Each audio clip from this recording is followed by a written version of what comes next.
A mí me encanta este texto.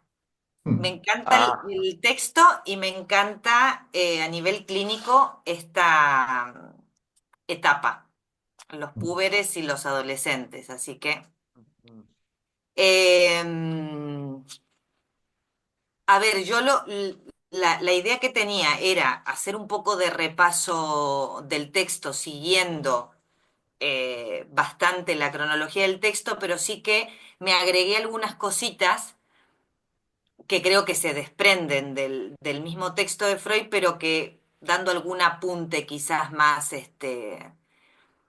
mm, clínico o algún agregado en relación a este tiempo del que habla Freud en este texto. ¿Eh? Entonces, llegamos al tercer capítulo y al último de los tres ensayos de teoría sexual, que se titula Metamorfosis de la pubertad. Y bueno, yo me había apuntado un poco un repaso rápido para refrescar lo que Mariana y Claudia comentaron sobre los primeros dos capítulos, ¿no? Nada, muy rápido, en el primer ensayo, Freud discute las aberraciones sexuales y el carácter perverso de la sexualidad en general. En el segundo ensayo habla del desarrollo de la sexualidad en los niños, cosa que como comentó Claudia es totalmente revolucionario para la época, donde no se consideraba que los niños pudieran tener sexualidad, y plantea, ¿no?, la tesis conocida de que la sexualidad infantil es perversa polimorfa en el sentido, ¿no?, de que esta fase inicial del desarrollo infantil los impulsos libidinales se manifiestan de maneras diversas y sin restricciones, y perversa en el sentido de que los deseos y pulsiones sexuales del niño aún no están organizados y limitados por las normas sociales y culturales, ¿no? Entonces, en este tercer ensayo nos hablará de que en la pubertad se introducen los cambios que llevan a la vida sexual, perdón, que llevan la vida sexual infantil a su conformación definitiva, ¿no? Nos habla de esta transición de la sexualidad infantil autoerótica a la subordinación de todas las pulsiones parciales y zonas erógenas a una organización sexual más unificada y gobernada por la genitalidad, el primado de la zona genital. Es decir, que se pasa del autoerotismo al objeto sexual, ¿no? Él lo dice como una nueva meta sexual, que la pulsión sexual encuentra su objeto. Y que todo esto se realiza en la pubertad. Entonces, Freud lo que plantea, ¿no? Bueno, él lo llama la cometida en dos tiempos del desarrollo sexual en el ser humano. ¿M? Un primer tiempo, que es el de la sexualidad infantil, más o menos hasta los 5 años, más o menos, una interrupción donde tenemos el periodo de latencia y un segundo tiempo que sería con la llegada de la pubertad. ¿Eh? Entonces, la idea es revisar algunos puntos importantes de este tercer ensayo, que yo lo fui dividiendo un poco como lo divide Freud en el texto, que tiene como subcapítulos, digamos. ¿M? El primero, él lo titula El primado de las zonas genitales y el placer previo. Entonces, nos dice que en la pubertad hay cambios significativos en el cuerpo, ¿no?, en los órganos sexuales, y que queda listo un aparato complejo que aguarda para ser utilizado. Es un tiempo de revolución, por eso lo titula Metamorfosis, ¿no?, en plural, porque él a lo largo del ensayo irá hablando de cuáles son esas metamorfosis, que provocan un estado de excitación sexual. Y yo agregaría que es un tiempo, un momento, que más allá de lo cronológico tiene que ver con un tiempo lógico en el armado subjetivo, ¿no?, de una persona. Hay transformaciones importantes en el cuerpo, cambios en la apariencia y en las funciones. Un momento de irrupción que desborda, de mutación y viraje. Se trata entonces de un tiempo preciso, el de la pubertad, que incluso cabe diferenciarlo de la adolescencia, donde cada uno intenta dar un poco respuesta, una respuesta, o darle forma a esa irrupción que se da en la puerta. Y el desborde además lo vemos no solo en los púberes, sino generalmente en los otros significativos, ¿no?, del púber. Por ejemplo, en las consultas a veces se escucha, ¿no?, que cuando uno cita a los padres también, los padres o aquellos significativos, aquellos otros significativos, nombran como de repente, ¿no? Empezó a hacer esto, o se empezó a encerrar en la habitación, o ya no quiere hacer tal cosa, ¿no? Es como esta cosa de lo disruptivo, de lo que aparece de repente, ¿no? Entonces, sabemos que hay cambios físicos y hormonales propios de la transición de la niñez a la adultez, ¿no? Como por ejemplo, en las mujeres, el aumento de estrógenos, el aumento de los caracteres sexuales secundarios, la menarca, la aparición de la sudoración, incluso no solo de la sudoración, del olor corporal, y que son cambios que generan extrañeza en el puber, ¿no? En los varones, por ejemplo, los cambios en la voz, en el vello púbico y facial, se modifica el cuerpo y por lo tanto la imagen que tienen de él. Y aparecen sensaciones inéditas en el cuerpo.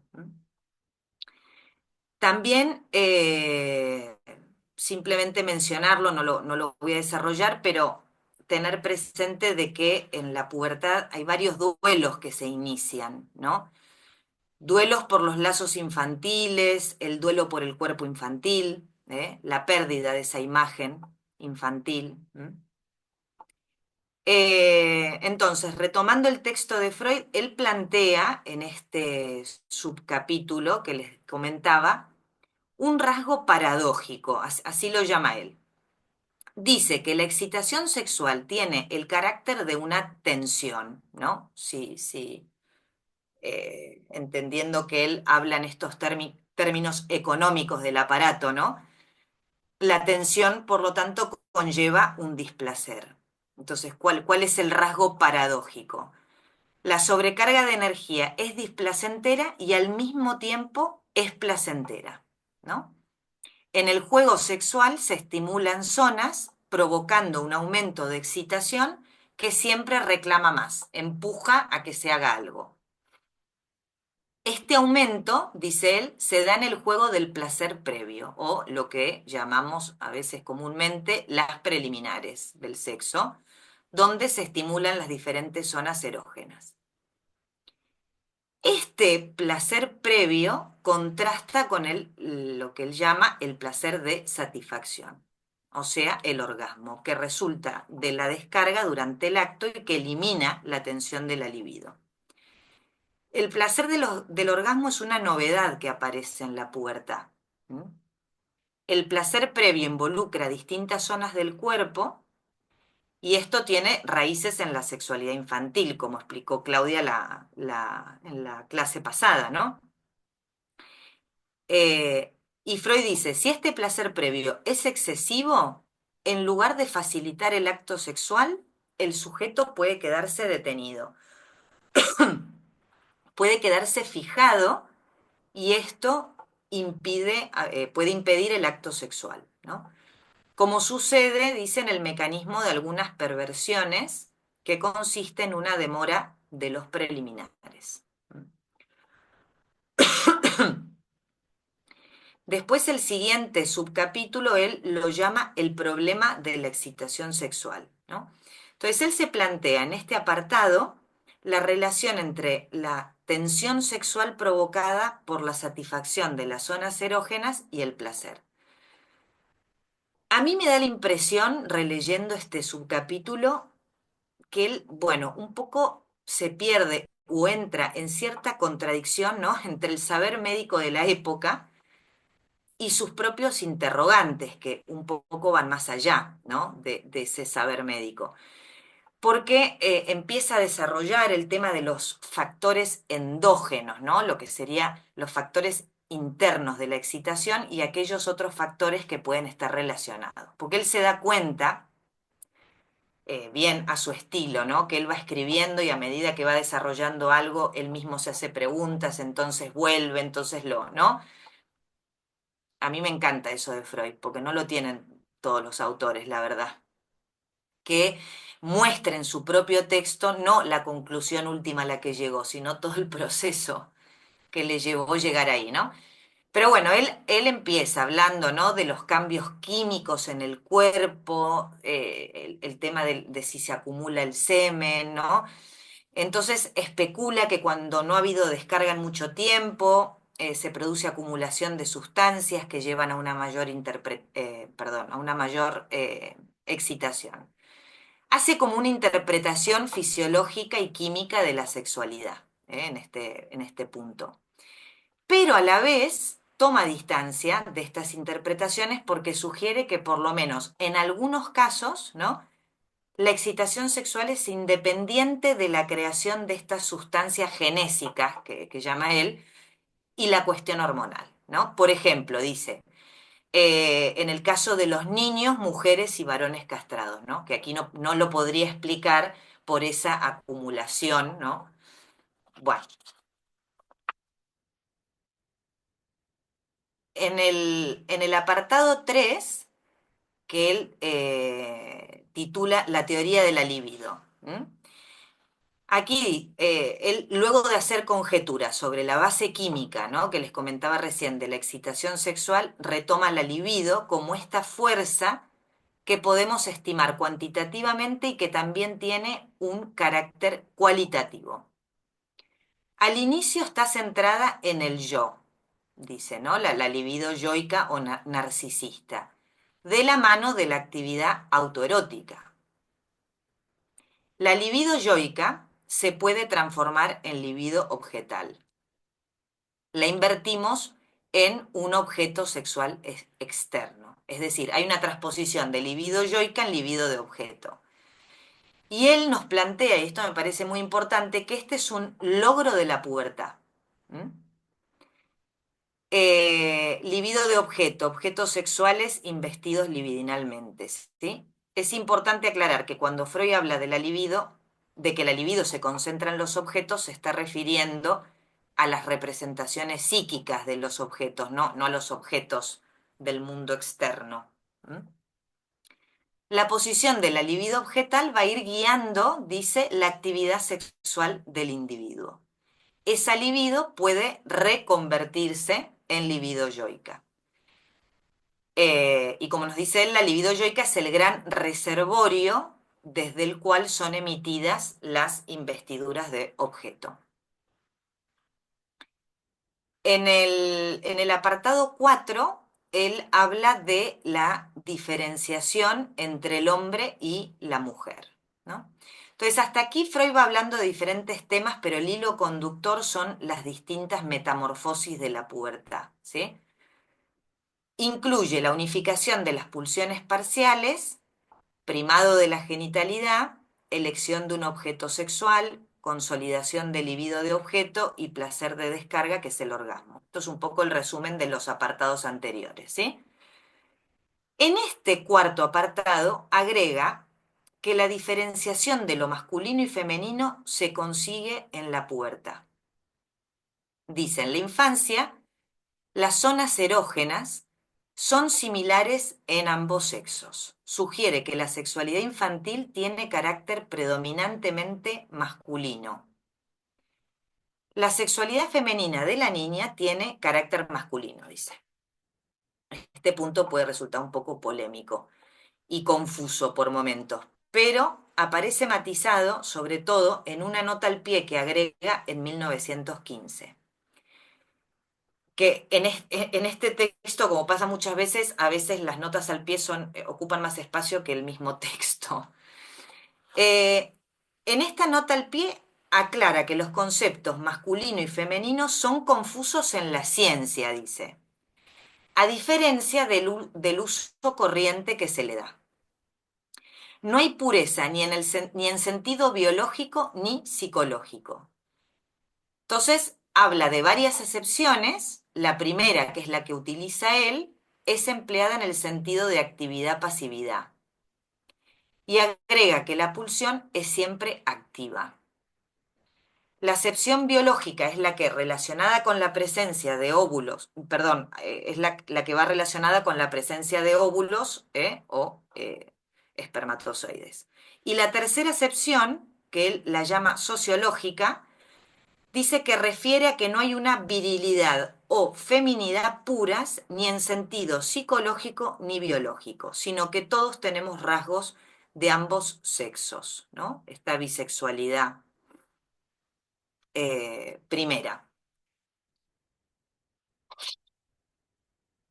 Entonces, luego de hacer esta aclaración, esta nota al pie, habla de las zonas rectoras en el hombre y la mujer.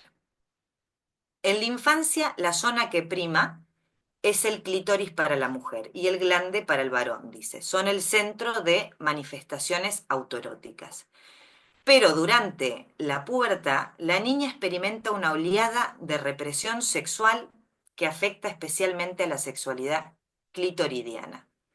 Lo asocia con el cambio de la zona rectora de la sexualidad femenina del clítoris a la vagina. Para las mujeres, a causa de este proceso, dice, será más difícil lograr la satisfacción sexual. Por lo tanto, estarán más predispuestas a las neurosis histéricas. Bueno, tiene que ver también con la visión un poco, el relato de la época de moral victoriana un poco, pero él desarrolla todo esto. En el apartado 5 habla del hallazgo de objeto, ¿no? Nos dice, durante la pubertad se consolida la importancia de las zonas genitales. Se empieza a buscar un objeto sexual externo. Este hallazgo de objeto es en realidad un reencuentro. ¿Por qué un reencuentro, no? Es como un retorno al pasado, dice. Recordemos que las primeras satisfacciones están conectadas a la nutrición, que esto es algo que vimos hace tiempo, también. Primero, el pecho materno, que es un objeto externo al niño. Después, la pulsión sexual se volvió autoerótica, ¿no? Esa primera vivencia de satisfacción está perdida, que de esto hablamos hace tiempo. Después del periodo de latencia, se restablece conexión con un objeto sexual externo, siguiendo un patrón establecido en la lactancia. Pero esta vez, en vez de ser ese objeto externo, que era el pecho, ¿no? Se tratará de una persona. Entonces él retoma todo el tema de los primeros vínculos, ¿no? Con los principales cuidadores del niño y cómo esto desempeña un papel crucial en la elección futura.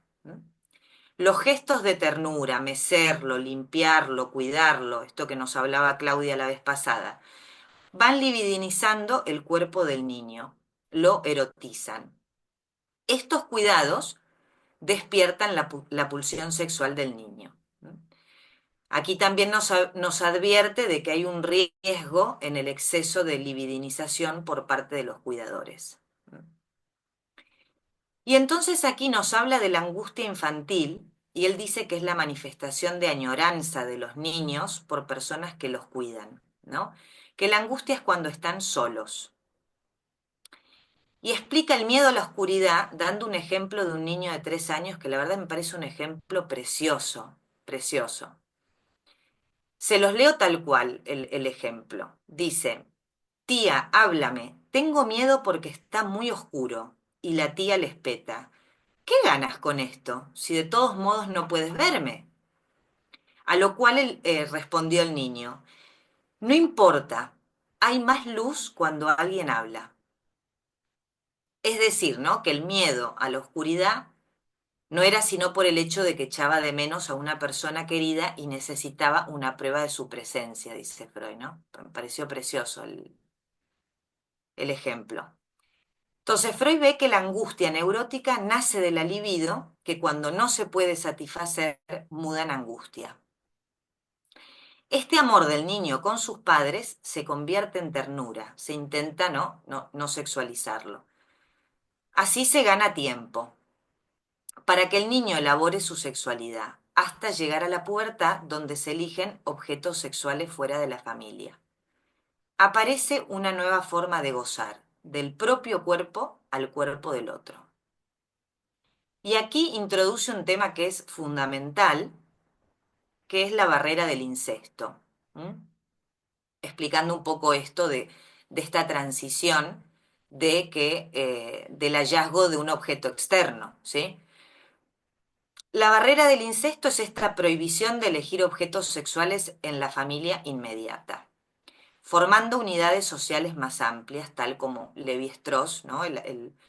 Un antropólogo que estudió las estructuras de parentesco, plantea que la prohibición del incesto es el paso fundamental desde del pasaje, ¿no?, de la naturaleza a la cultura. Es el mecanismo articulador entre lo natural y lo social. Entonces, aquí este apartado me parece crucial para entender esta etapa y sobre todo por las dificultades que aparecen en la clínica con púberes, que no tienen que ver solo con los púberes, sino justamente con los otros significativos, aquellos que fueron, ¿no?, estos cuidadores principales en el primer tiempo de la crianza. ¿Qué pasa cuando se llega a este tiempo disruptivo de la pubertad, ¿no? Entonces, los púberes deben revelarse a los padres, ¿no? Los desafían. ¿Por qué deben revelarse? Bueno, es parte de que puedan justamente hacer un paso hacia la exogamia. ¿Qué pasa si el adolescente sigue teniendo a los padres en un pedestal, ¿no?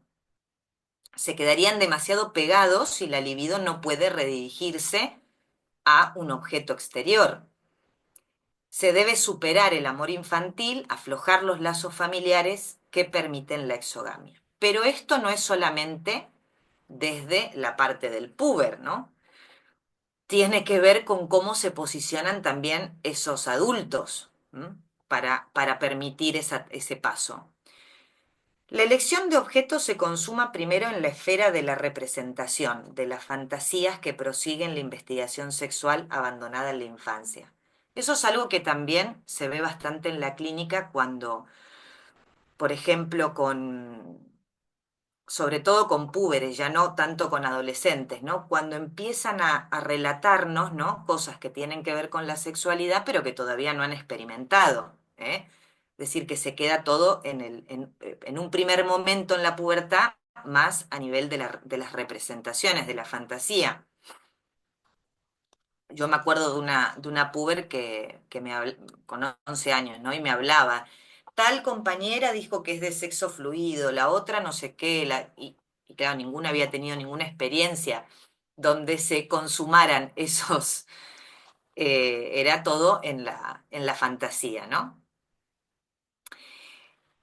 El complejo de Edipo, dice, es el complejo nuclear de las neurosis. En él culmina la sexualidad infantil que por sus consecuencias influye decisivamente sobre la sexualidad del adulto.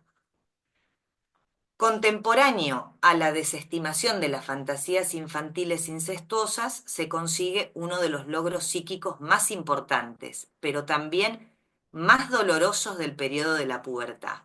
Y este es otro punto que me parece crucial que comenta Freud, que es lo que él llamó el deshacimiento respecto de la autoridad de los padres, de la autoridad parental. De aquí la importancia de los grupos de amigos o pandillas, ¿no?, en los adolescentes. Hay un cambio en la elección del objeto de amor. Para que esto se dé, es necesario, como les decía antes, que los otros parentales hayan cumplido bien su función primera, es decir, hayan estado, o como decía Winnicott, ¿no?, lo de la madre suficientemente buena, para que el puber efectivamente pueda desasirse, es decir, puedo desafiar o interpelar a la autoridad parental si efectivamente estuvo en la función de autoridad parental. ¿Mm? El amor a los padres, no sexual en apariencia, y el amor sexual, dice Freud, se alimentan de las mismas fuentes. Y yo agregaría también que en este logro psíquico que dice Freud, que es de los más importantes, que es el deshacimiento de la autoridad parental, ¿no? Es necesario que los padres también puedan salirse de ese pedestal, ¿no? Es decir, que también se presten a perder ese lugar y permitir ese deshacimiento y consecuentemente que se vaya libidinizando otros objetos, ¿no? Externos. Em, y luego Freud habla titula un apartado que dice factores que perturban el desarrollo.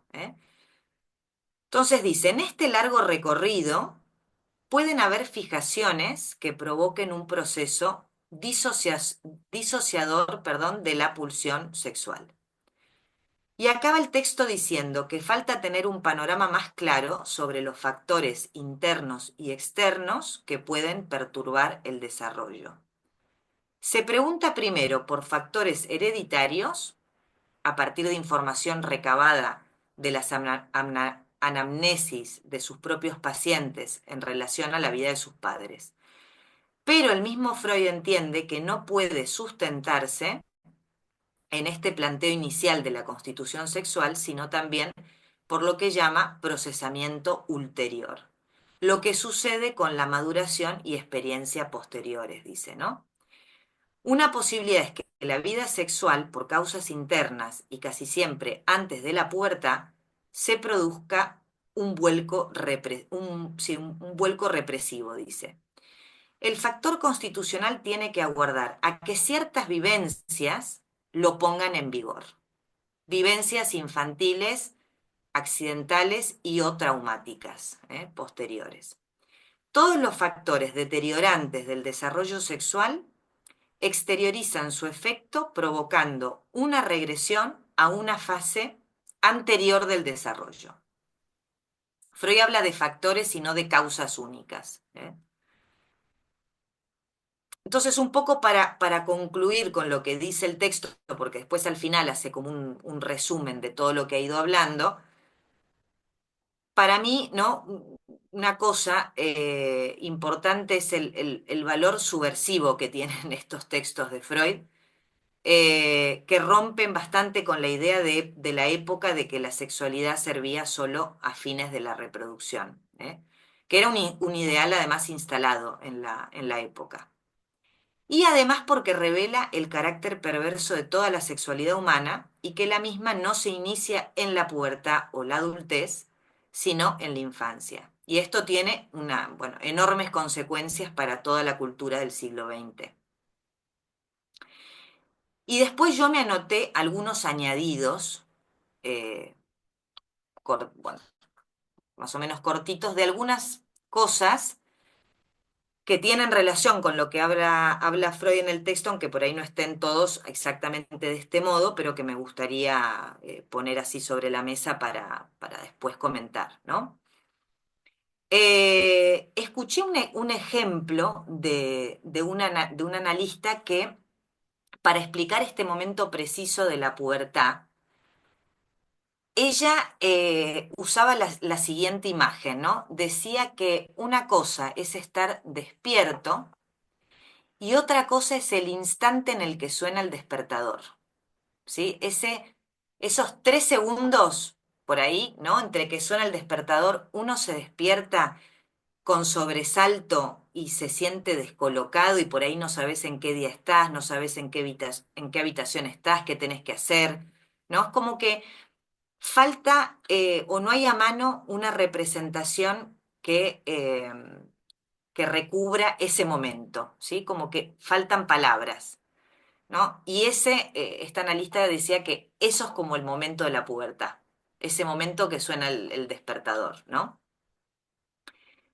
Después también Lacan nombra la pubertad como el despertar de los sueños, de lo infantil, ¿no? En el sentido de esta irrupción del goce sexual, de lo pulsional. ¿Eh? También en la obra El despertar de primavera, ¿no? Hay dos personajes que están hablando, dos personajes púberes masculinos, ¿no? Y uno le pregunta al otro si ya tuvo estas primeras experiencias sexuales, ¿no? A lo cual el otro le responde, es como si me hubiera partido un rayo, dice, ¿no? Bueno, son modos de poner alguna representación a este tiempo de la pubertad, que es un momento en que los sueños comienzan a realizarse, ¿no? Comienzan a tener un peso en lo real. ¿M? Podemos ver este pasaje de la niñez a la adultez también en los rituales de iniciación que hay en cada lugar. Yo, bueno, me apunté algunos, pero que la verdad es que algunos sé que se hacen aquí, pero tampoco lo tengo del todo claro porque esto cambia según las épocas y los lugares, ¿no? Pero con estos rituales me refiero a estas cosas que se hacen en estos tiempos de la pubertad que de alguna manera intentan dar algo de forma a ese desborde, ¿no? Como subjetivarlo, ¿no? En el ámbito de la religión está la confirmación o el bar mitzvah, ¿cómo se pronuncia? No sé si lo digo bien, ¿no? Que tiene que ver con la asunción de cierta responsabilidad, ¿no? Los rituales cuando se termina la escuela primaria, ¿eh? Esto de que se escriben los nombres de los compañeros o en alguna camiseta o en alguna bandera, ¿no? Algo de inscribir, ¿no? De que haya una inscripción. A veces lo hacen con el apodo por el que son nombrados por el grupo, ¿no? Es algo además que se hace en grupo, no es una cosa a nivel individual, ¿no? También se inscribe en estas camisetas o, no sé, yo acá en la escuela de mis hijos también vi que a veces lo hacen en objetos, no sé, hacen un termo de agua que reparten hoy o después lo venden. Y está el año escolar también, ¿no? O sea que se inscribe la fecha, los nombres, ¿no? O se escriben entre ellos las camisetas o las recortan, se hacen actos escolares, hay alguna ceremonia alrededor de eso, ¿no? En esos actos muchas veces escriben canciones que también son escritas en grupo. ¿M? De alguna manera es como que la escuela también los despide, se hace algo que inscribe ese momento de pasaje, ¿no? Y después también me anoté algunas cosas que en relación al juego en la pubertad, ¿no? Porque en la clínica con púberes también vemos que también se ve claramente esa transición en la que persiste o hay ese pasaje entre donde todavía están los dos, el juego y la palabra, ¿no? Como herramienta. De hecho, Freud, ¿no? En el creador literario y el fantaseo, en 1908, que no está muy alejado del texto que vimos hoy, él en este texto le da un estatuto de sujeto al niño, ¿no? Y dice que el juego es la ocupación favorita e intensa de los niños, que el niño que juega se comporta como un poeta, ¿no? Creando un mundo propio, insertando cosas de su mundo en uno que le agrada, ¿no? Es decir, que favorece la constitución subjetiva del niño. Y con los púberes muchas veces también se incluye el juego, ¿eh? Favoreciendo ese armado subjetivo. Eh, eh, bueno, en la pubertad entonces se producen movimientos y el juego muchas veces facilita que se dé un marco y un borde a las cuestiones que irrumpen.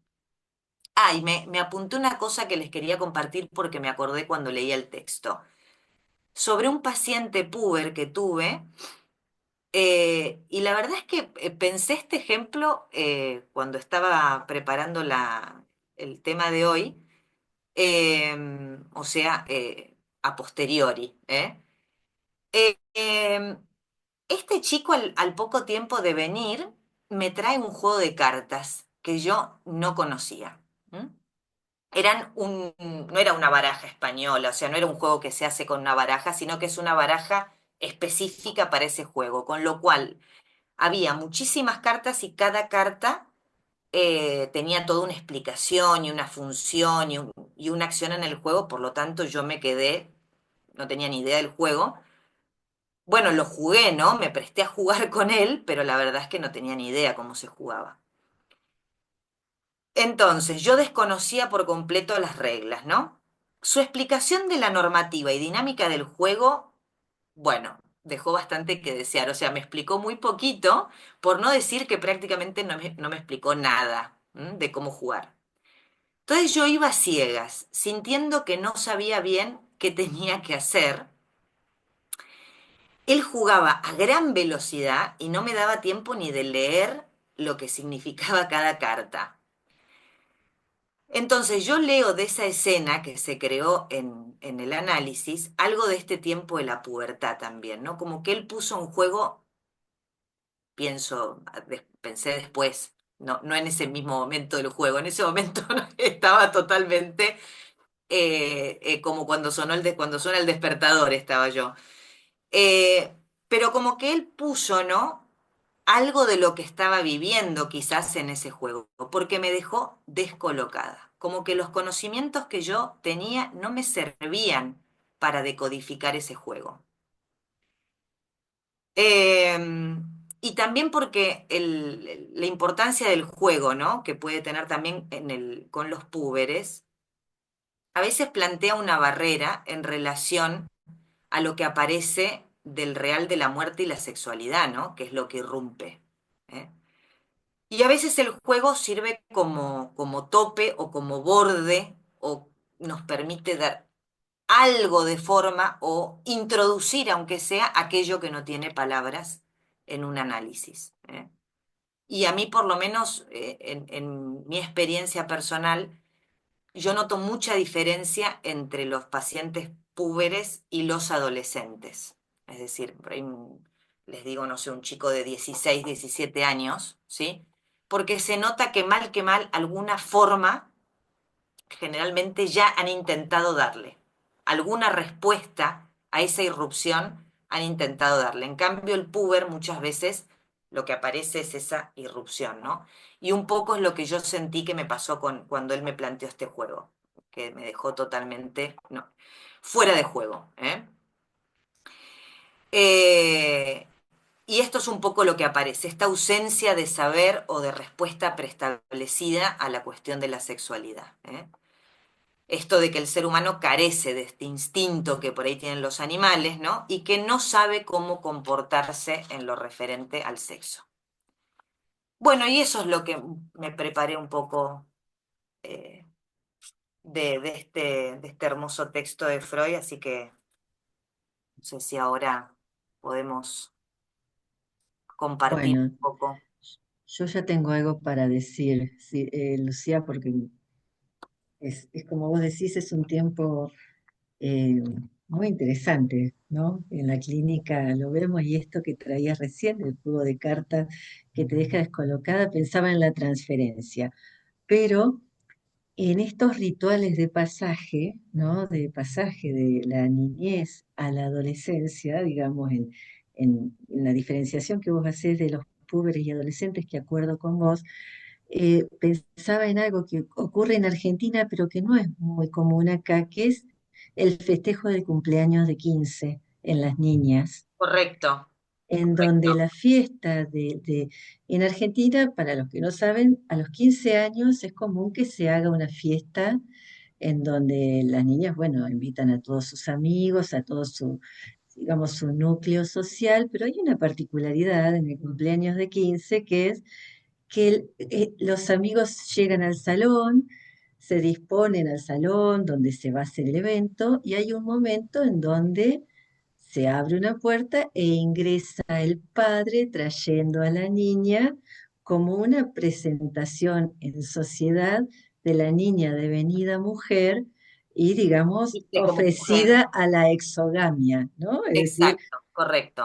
Es un ritual muy interesante de este ¿Sí? tiempo que vos decías de pasaje, porque creo que los varones esto se produce a los 18, pero no se festeja de la misma manera que No. con las niñas. Con las niñas es muy notorio porque aparte esta cuestión del padre trayendo del brazo a su hija ya hasta vestida como una mujer porque Y que la se vestimenta suele viste ser de largo, Sí. Y los totalmente. los chicos de varones de traje, y los traje. chicos de traje. Lo que Los pasa es que Sí. chicos igual de ahora ha traje. cambiado, ¿eh? Ahora Igual, quizás cambió, sí, sí, hablando claro. poco, andás a ver cómo es ahora. No Claro, sé, pero lo interesante, igual Alejandro nos puede decir porque él hasta hace poco era rector en un colegio secundario y está más, más sí, cerca sí, de el, ese. el, el formato del evento es el mismo, ¿no? O sea, si bien las chicas ya hoy, digamos, pero esto de que entren con el padre a la fiesta sigue siendo así, ¿eh? ¿Ale Sí, sigue sigue siendo siendo. así? Sí, sí, sí, Sí, mi sigue sobrina está cumpliendo los 16 años y está en la época de los 15, dice ella, ¿no? De las fiestas de 15 Y se y baila el sigue vals, siendo. se baila Sí, el vals, que primero bailás con tu padre, y después vienen los compañeros de la escuela y sacan los otros hombres, claro, es un correcto, simbolismo de la entrega de la niña a la exogamia, ¿no? Es genial. totalmente, sí, sí, sí, totalmente. sí, Es no más, sé si yo se... creo que en una... Sí, perdón Alejandro, dale, dale. Sí, sí. No, no, les quería comentar que sí, que exactamente la ceremonia, por darle un nombre, se realiza en esos términos. Además tengo sobrinos de esa edad y el tema es encontrarle el saquito y la corbata al niño de 15 que va a participar, en el caso de mi sobrino, fue toda una búsqueda familiar, porque no es común que usen esa ropa a esa edad. Sin embargo, todos esos rituales se mantienen y me queda la imagen de haber además participado o sido invitado, esa imagen que acaban de dar del padre casi como entregando a la niña a la sociedad, ¿no? En ese gesto de presentación. A propósito de la vestimenta, en otro tiempo era el pasaje del pantalón corto al pantalón largo. Sí, Sí. pero era a los Mm. 18, ojo, En el varón sí, en el varón a Sí. los Bueno, sí, 18, sí, sí. más en el sentido no tanto de la pubertad, sino del pasaje a la adultez directamente, ¿no? A la mayoría de edad. Mm. Pero sí, así como es que hay rituales de pasaje, ¿no? Eh, diferentes, así como también tenemos rituales en el pasaje de la vida a la muerte, ¿no? También. Pero en la pubertad también encontramos que hay rituales que son específicos de este momento. Aquí en los chicos en España, o sea, el paso del pantalón corto es muy interesante, pues se pasaba incluso en los colegios, el paso de pantalón corto a pantalón largo, yo creo que, vamos, recuerdo, era algo anterior a los 18, era el momento de la pubertad, o sea, era un momento casi biológico el paso o sea, por ejemplo, de la escuela, que era la primaria a la secundaria. Ya me acuerdo, yo creo que en el rango bueno, me acuerdo de mí mismo llevar pantalón corto, no sé, llevas 10 11 pero a partir de ahí, por ejemplo, en los colegios ya se ponen, en los que había uniforme de alguna manera, se pasaba el paso en los chicos, por lo menos, al pantalón largo, o sea, que eran como elementos de simbolización. Y me ha gustado mucho eh, Lucía, una cosa que comenta esto del juego, ¿no? Me ha parecido interesantísimo, esto que traes que trabajáis con pobres y adolescentes, lo del juego, que parece como un modo de descolocarte en en la transferencia, de hacer algo ahí como bueno, que hay que tener ahí un manejo también por parte vuestro muy interesante, ¿no? Porque si será un modo también a lo mejor sublimatorio o algo, ¿no? En ese momento del juego de los chicos, ¿no? Que hacen eso de llevar unas cartas de repente a la sesión, ¿no? Y bueno, entonces es muy interesante, la verdad. Me ha gustado mucho, ¿no? Como... Yo pienso, Alfonso, que pienso que suerte que no lo conocía, porque creo que si lo hubiese conocido ahora mis hijos lo juegan, entonces ojo porque desafío, o sea, ya le tengo la mano agarrada al juego y... Pero pienso, suerte que no lo sabía, porque si no quizás no hubiese Claro, podido en no, transferencia sentir esto de exacto, qué bueno. el descolocamiento total, ¿no? De no tener todo mi conocimiento de juego de cartas no me servía. No servía, claro, Pero ahora exacto, exacto, claro. lo Esas interesante, representaciones no tenía a mano nada que me fuera útil.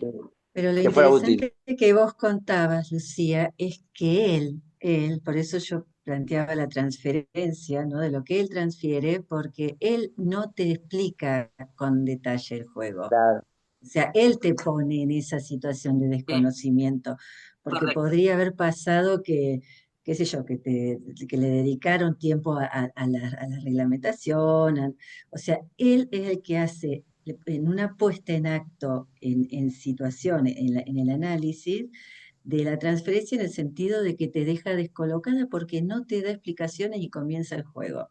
¿No? Como correcto. esto que vos decías.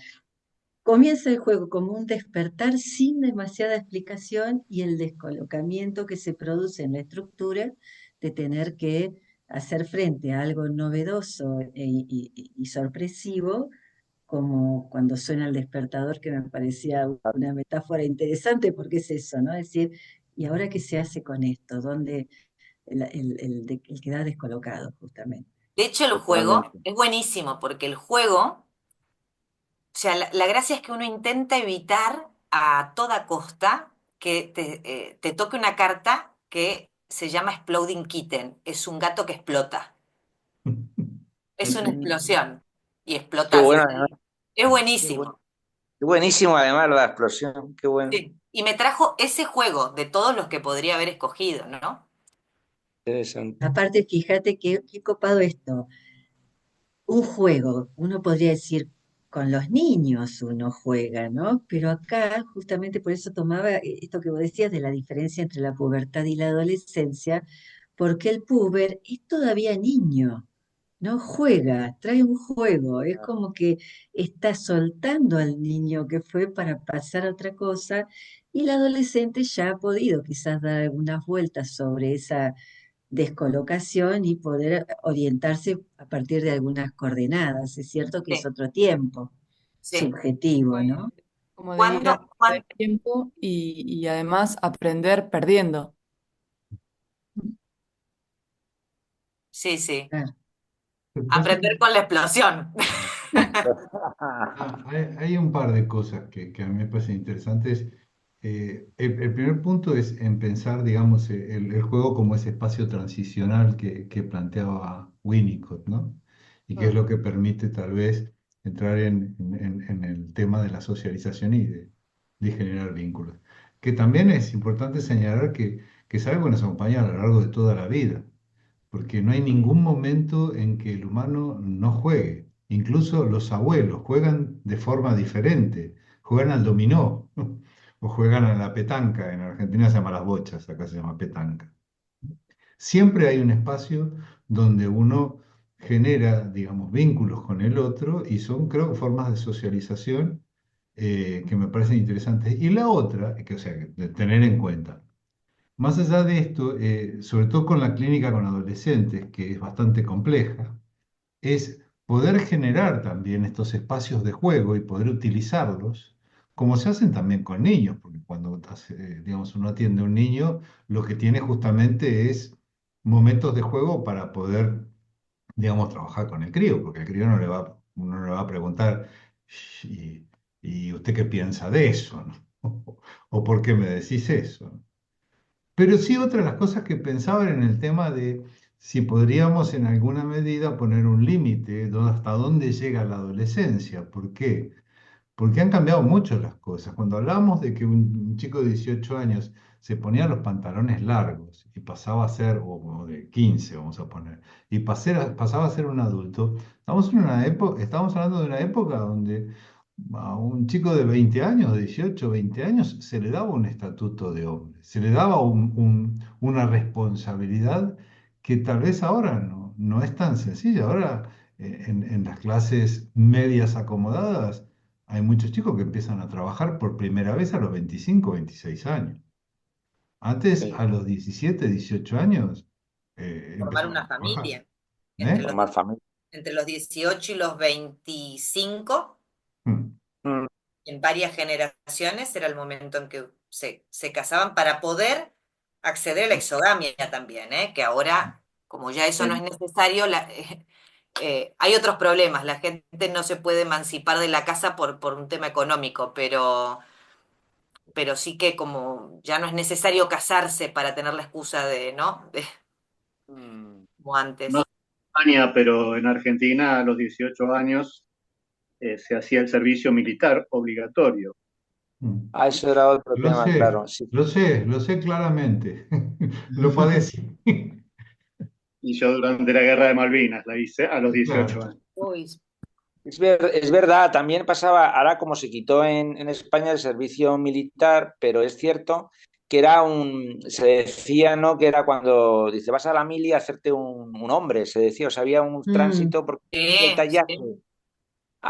se tallaba, o sea, se hacía medición y reclutamiento a los 17 años para entrar en 17, 18 si no pedía prórroga de estudios. Entonces decían, bueno, era como una hacerse hombre, ¿no? Era una frase que se utilizaba mucho Sí, por aquí sí. en Pero, el y, servicio y de militar. hecho, Alfonso, yo en el relato de muchos pacientes de diferentes partes de España, en relación al servicio militar, uno escucha realmente este estatuto de pasaje también, ¿eh? En el Totalmente, relato de totalmente. los hombres que lo han hecho, uno lo escucha Sí, eso. sí, sí, sí. también otra cosa que mencionabas, Lucia, que me hizo acordar a mí a un caso, que es esta cuestión bueno, de la relación incestuosa, donde vos decís que el niño tiene que desprenderse de la idealización de los padres para poder libidinizar objetos externos, ¿no? Y pensaba en un paciente que tengo en este momento que tiene 17 años y está, digamos, atormentado por pensamientos incestuosos y sueños incestuosos que los vive con muchísima culpa, pero aparte que le hace de un gran límite a esta irrupción de la sexualidad en el cuerpo, porque él dice que él comienza a masturbarse, pero en el momento en que está a punto de eyacularse, le presentan estas imágenes de la madre o el padre en esa escena, ¿no? Y entonces ya no puede seguir. Mm. Y esto lo vive con mucha angustia y mucha culpa, y realmente su tiempo subjetivo está claramente, si bien uno podría decir, bueno, 17 años ya, pero como el tiempo del sujeto no es exactamente el tiempo cronológico, a veces hay, como decía Alejandro, hay adolescentes de 30 años, uno escucha Y a de veces 40 y de pacientes de 50 30 años, también. Sí, no, no, y no es también, solo o sea, cronológico. que claro, que es el tiempo y realmente acá aparece como esa dificultad de poder justamente soltar a los padres, soltar eso que se les juega ahí con los padres para empezar a poner la atención en otra cosa, ¿no? Y que vos lo decías, que también a veces hay padres que no favorecen mucho ese pasaje, ¿no? Que tampoco pueden eh, ver que es necesario ese corte, ¿no? Que lo No, tratan no. como muy aniñados, que, bueno, eso también me pareció Esto muy a mí, importante de por lo lo que menos también decías. me pasó mucho, ¿eh? El tener que trabajar mucho con los padres, cosas Mm, del estilo de no dormir en la misma cama, no entrar si se están duchando, no ayudarlos a ducharse a determinadas edades, el tema de la privacidad. eh, totalmente. con púberes lo veo mucho eso. Y ahí es donde te das cuenta que por eso yo decía que no es un trabajo solo del puber. Mm. Y el desborde no es solo para el puber, sino para los otros. Y es una cosa bilateral, para que se pueda dar esa transición, tiene que haber, ¿no? De los dos lados, porque si no, no funciona. Lo cual es una pregunta que a veces surge en las reuniones de analistas, ¿no? De si en la clínica con adolescentes es necesario trabajar con los padres o no. Hay quienes sostienen que ya en la adolescencia los padres tienen que quedar al margen. A mí me parece que eso tiene que ver con cada caso. Hay veces que es necesario seguir trabajando con los padres como para esto que decías, ¿no? De, incluso porque los padres a veces están desorientados, no siguen Lo, viendo a ese niño devenido adolescente, por decirlo de alguna manera, como lo- si fuera un niño pequeño. lo que pasa es que hay otro tema ahí que ahí es donde se mezclan, digamos, cuestiones que están vinculadas con lo teórico y con lo legal, ¿no? Sí. Entonces uno no puede trabajar, digamos, solamente con el adolescente porque es menor de edad. Es decir, los padres tienen que tener algún tipo de evolución, ¿no es cierto? Tal vez sí lo que tendríamos que pensar es cómo poner límites a determinados padres, ¿no? Digamos, en la invasión del niño. Pero a mí me parece interesante también rescatar un poco esto que Freud plantea, que sobre los 5 o 6 años se produce lo que él llama el sepultamiento del complejo de Edipo, se lo traduce así. Pero ¿por qué decir? No es que se resuelve y desaparece lo edípico, sino que cuando viene la pubertad se reanima el Edipo con dos condicionamientos que son heavy, ¿no? El primero es que a los 12, 13 años puede consumar el incesto. Mm. Y el segundo es que puede matar al padre, ¿no? A los 4 no lo puede matar, ni puede consumar el incesto, ¿no? Entonces, eso genera una angustia tan grande que evidentemente esta es la forma de tomar distancia, ¿no es cierto? Y entonces es que lo que vemos en el adolescente, que cuando la madre lo quiere abrazar y besa, bueno, yo me acuerdo de mi madre, ¿no? Es salir, déjame en paz, ¿no? Es decir, no seas pesada, ¿no? ¿Por Claro. qué? Porque es una forma de salir, ¿no es ¿Sí? cierto?, hacia la acción, De de esto, sobrevivir, porque si no, no puede ¿Sí? sobrevivir el crío. Pero totalmente. esto muchas veces lo que se ve es que hay que hacer todo un trabajo, a veces largo y difícil, con los padres para que Sí. entiendan esto. Y a veces no es que los padres invadan, por ejemplo, el tratamiento, sino que uno los tiene que llamar porque vas rascando y vas viendo que hay cosas, ¿no? Con una puber me pasó que viene porque una de las cosas que le pasaba es que no podía dormir por las noches y se dejaba la luz encendida y se ponía música y tenía que mirar el móvil y aún así tenía un insomnio tremendo, ¿no? A la que fue explicando cosas y tal, bueno, fueron saliendo cosas. Los padres separados, cuando estaba con el padre tenía terror de ducharse por si Mm. podía aparecer alguien. Cuando estaba con la madre, a veces iba a dormir con ella, ¿no? Y claro, empezaba a relatarme sensaciones, olores, cosas que sentía, ¿no?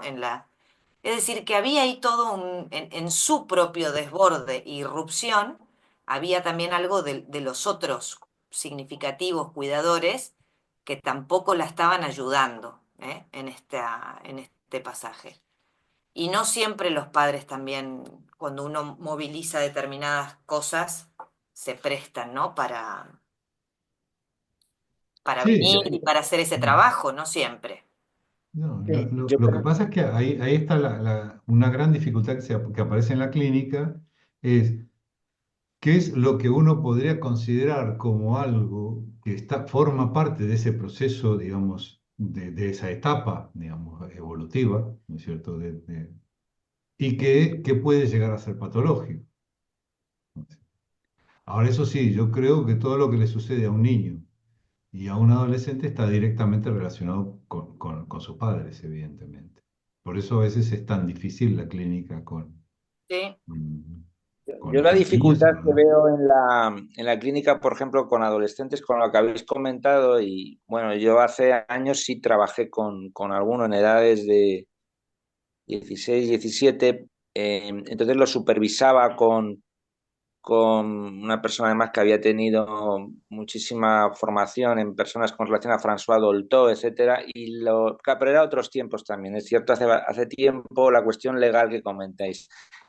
Pero es verdad que en el momento en que, en mi opinión, en el momento en que en el adolescente entran los padres en juego, es un gran inconveniente en parte. Es un inconveniente porque hay aspectos que el adolescente quiere, si hay buena transferencia, compartir solo con, con el analista. O sea, hay un espacio de intensa privacidad ahí.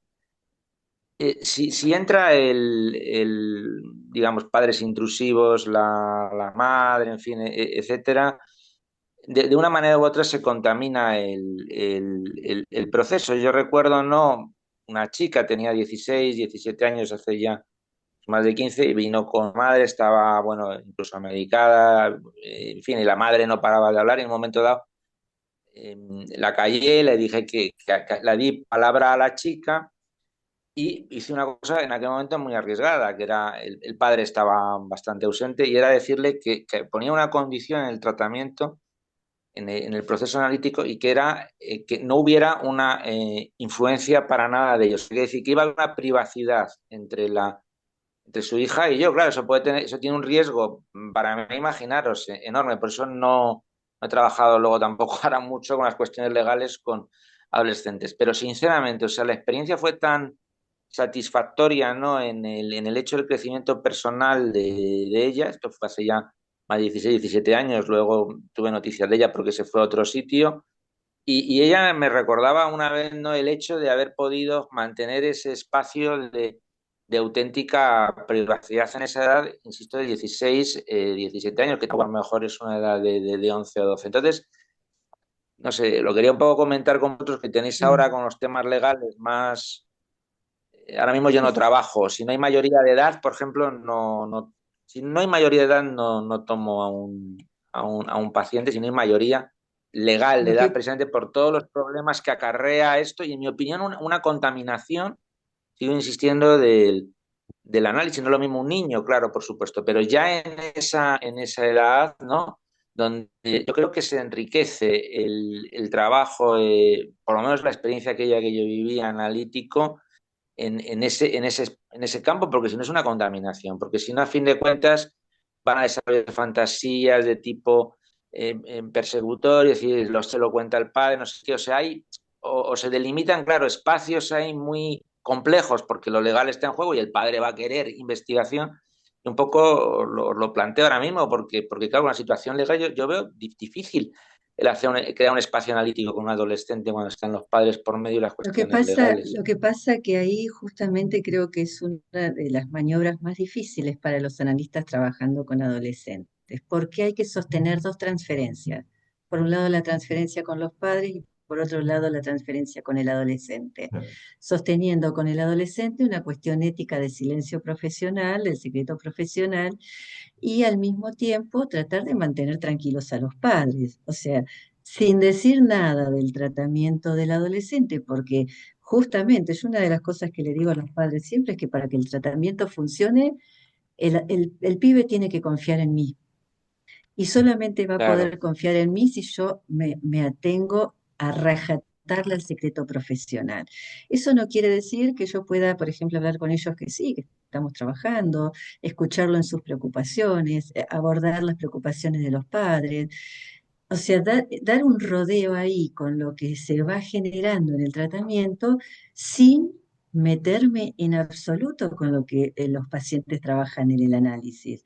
Y eso me parece que es muy difícil porque hay padres que son muy avasallantes y Ujú. que ya quieren vas allá, saber exacto. y Yo que creo no que, entienden como lo del decías, secreto Clau, profesional, ¿no? es muy caso por caso, porque Totalmente, a veces sí, es muy necesario traer a los padres, porque si los padres no modifican ciertas cosas, es muy También, difícil que mejore el hijo.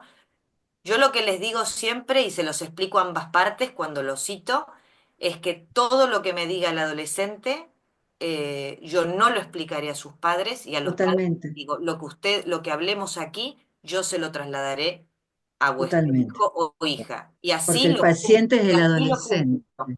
Y a Claro, veces le pregunto al adolescente, ¿a ti te parecería bien que yo pueda hablar con tus padres? O a veces me lo piden directamente, ¿tú podrías hablar con mis padres de esto? tal cual, tal O cual. les ofrezco, ¿quieres estar tú presente? Ahí la mayoría dicen que no quieren estar con Pero nosotros. es esa maniobra Son esas, cuidadosa que hay sí, que son tener maniobras.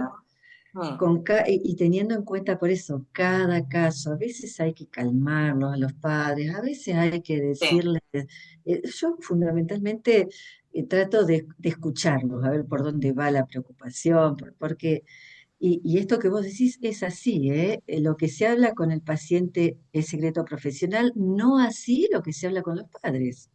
Mm. Y Mm, y aparte que esto, cuando funcione, cuando uno lo respeta, se evidencia en la transferencia con los jóvenes, de saber que ese es un espacio para ellos en donde lo que hablen ahí no va a salir. Y no solamente de los padres, ¿eh?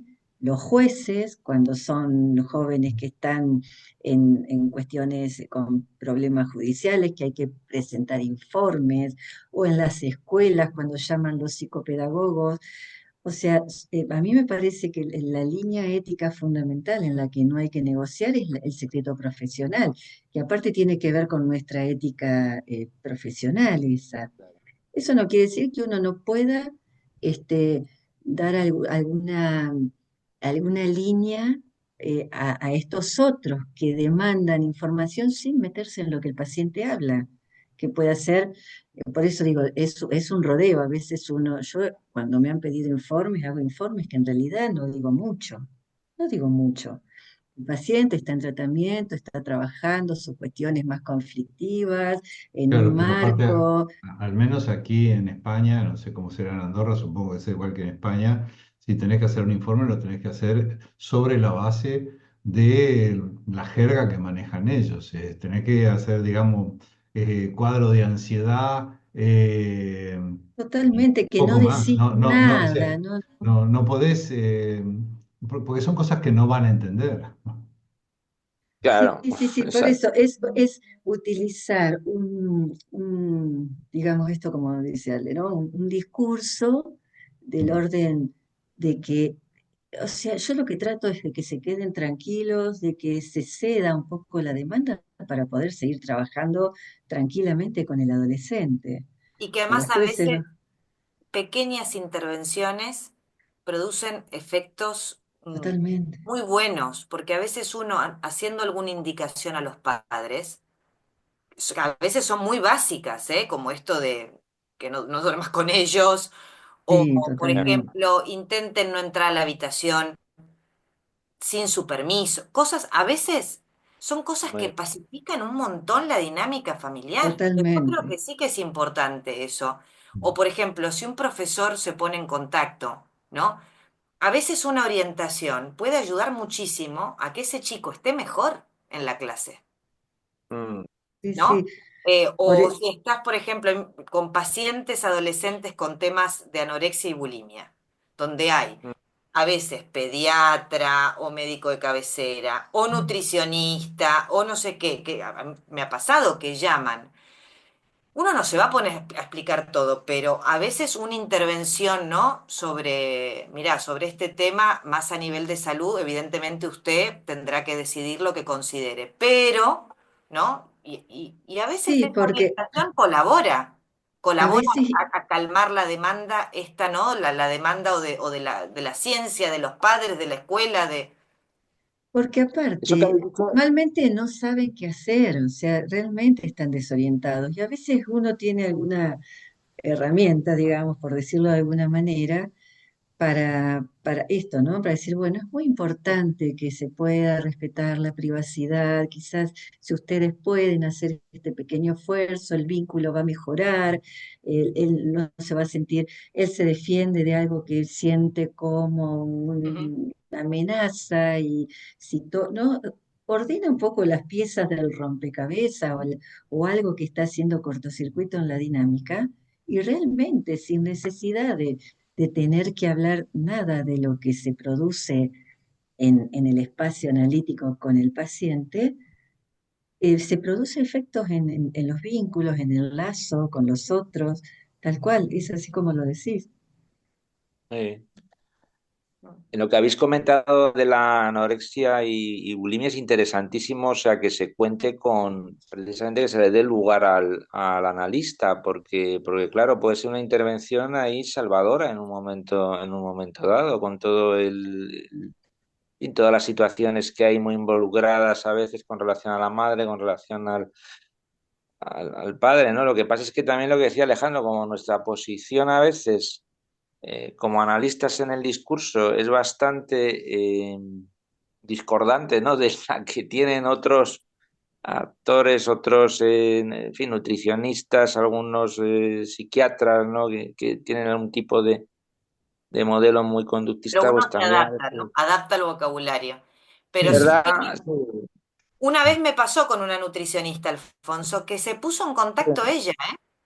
Y sí, pero, sí, estaba qué bueno, ¿no? pero aquí es estaba poco, realmente preocupada. pero en España Fíjate. es poco frecuente que alguien Sí, sí, contacte es con poco. Esto eso. me pasó en España, ¿eh? Me pasó en En España Argentina es más y Buenísimo. fácil. estaba muy preocupada, ¿eh?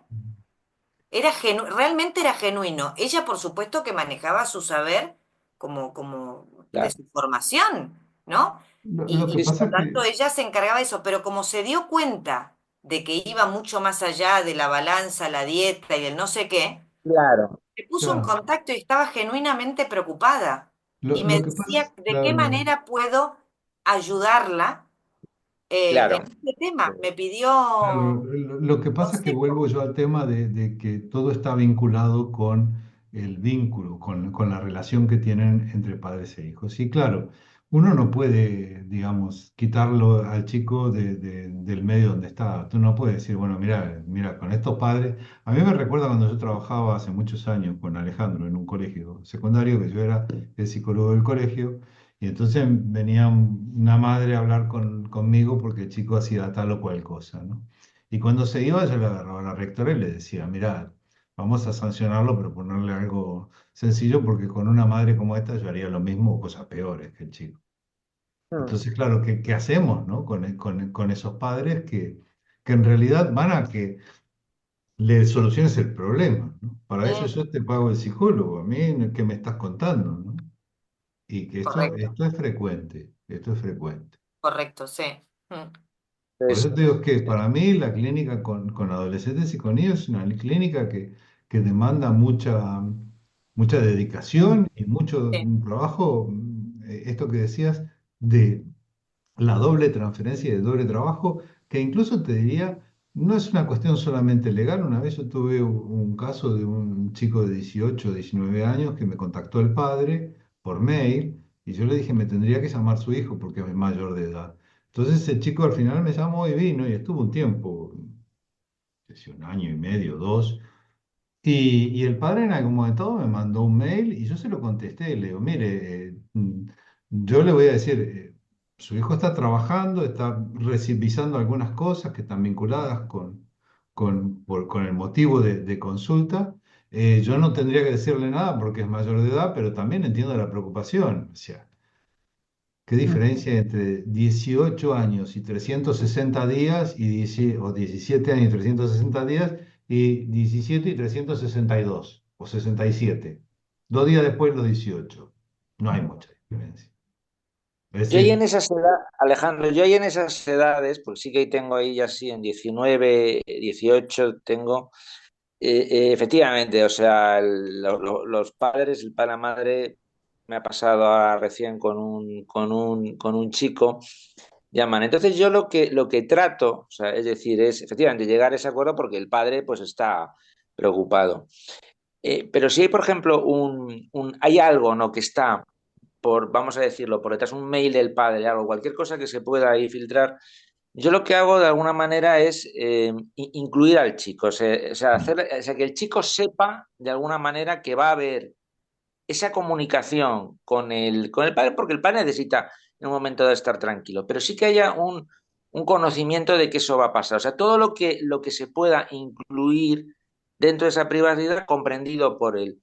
Porque si hay algo que está fuera del circuito de la relación, puede luego en un momento dado, de alguna forma, saltar. Esa es mi opinión. O sea, jugarlo de alguna forma que se le pueda a él incluir, porque si en algún momento salta que hay algo que está fuera, es de una filigrana tal el trabajo que se puede también el trabajo a veces a lo mejor venir, no, no, venir abajo, aparte ¿sabes? hay otra de las cosas que hay mucha gente que no lo sabe y la legislación en España, por ejemplo, con adolescentes o con menores de edad, exige que haya una autorización explícita de los dos padres, no de uno, Mm. de los dos. Exacto, totalmente. De los dos, sí.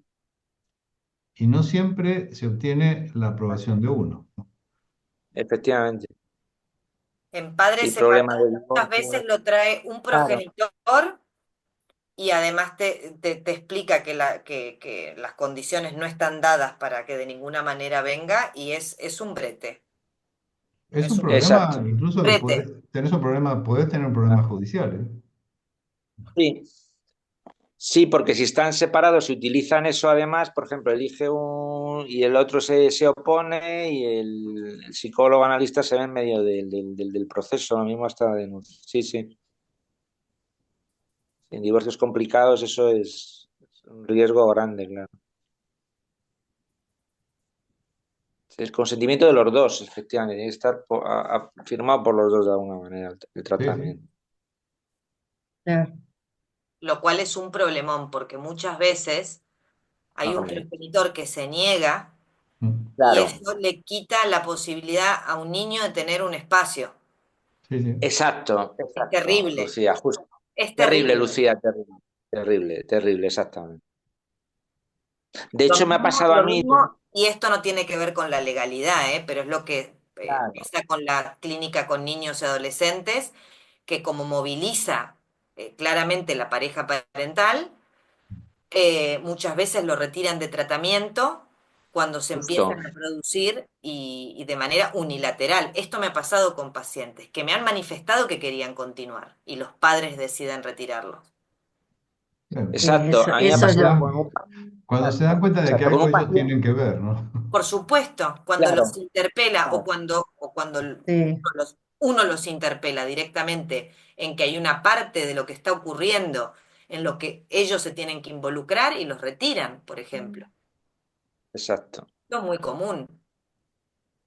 En padres divorciados, yo tengo un padre que está funcionando el tratamiento muy bien con la hija menor en un convenio regulador muy complicado, en un divorcio difícil, intervenir judicialmente la madre para retirar el tratamiento de la hija y de una manera absolutamente tremenda sobre esa niña que estaba haciendo con una colega que trabajaba con ella. El tratamiento iba excelente, ¿no? Y en un momento dado de un conflicto incluso entre ellos, o sea, forzara la retirada, por lo que comentáis, porque podía surgir alguna cuestión, algún material, y no poder hacer ahí nadie, lo cual es terrible, ¿no? En este caso para el padre, que estaba en el tratamiento conmigo, ver esa situación de la hija, y por otro lado para la niña en ese momento. Claro.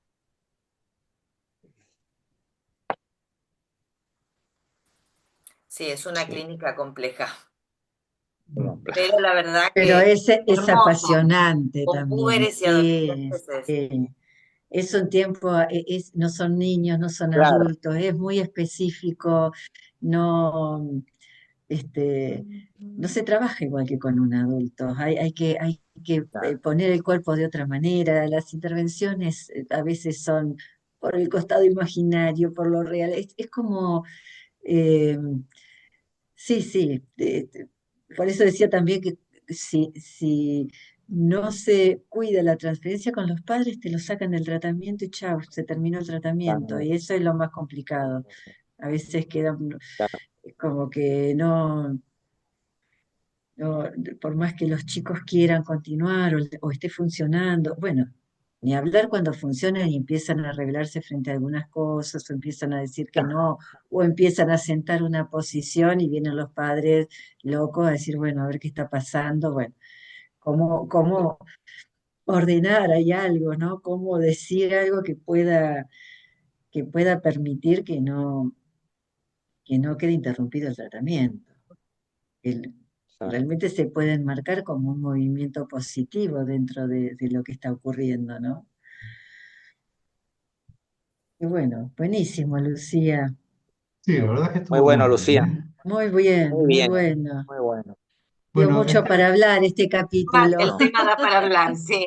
Sí. Ha eh, dado. bueno, insistimos con esto que si hay que volver y volver a rever algunas de las cosas que estamos viendo, las revemos. No, lo que quería decir es que este es el último encuentro antes de las fiestas y bueno, felices fiestas, Que Bueno, disfrutes, Alejandro, que tenés calor allá, que nosotros estamos cagados de frío acá. Y nos veremos, creo que es el 14 de enero, 14. Alfonso. Y ya vamos, ya nos tenemos que reunir para, para ver cómo seguimos con el programa de este seminario. Y bueno, lo digo todo esto porque va a quedar grabado, o sea, para que cuando lo vean los otros se enteren un poco de cómo está funcionando. Y si consiguen más gente que quiera venir, pues bienvenidos. abrimos las Bueno. invitaciones. Abrimos la Bueno, invitación, exacto. felices fiestas a todos, que Feliz terminen fiesta. bien este año y que, bueno, empiecen mejor el próximo. Muchas Felices gracias. fiestas. Hasta luego. Nos reencontramos en 2025. Dale, Para ok, chao. 2025. Chao, hasta luego. Adiós.